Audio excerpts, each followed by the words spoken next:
how do the three people get the energy? Before the show, there's a big warm-up session. They need to be very warm so they don't do damage to their muscles while they're performing.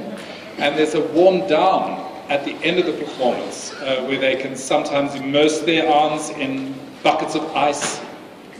I'd like to introduce you to Craig Leo here, yes, who was the first head of Joey on the first line of production.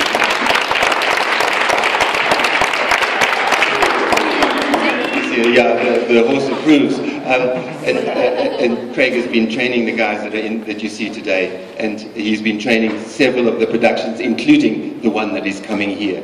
He was the puppetry director on the show that is coming here. So if you have any questions you want to ask, but about the energy for the horses? He can tell you about the energy. Yeah, we do a lot of training, we do a lot of stretching, we use a lot of yoga, which works very closely with breath and listening to your breath.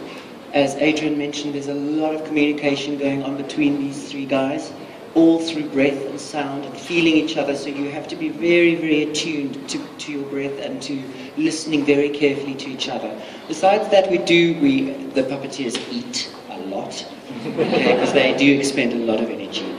So yeah, they've got to feed themselves really well, look after themselves.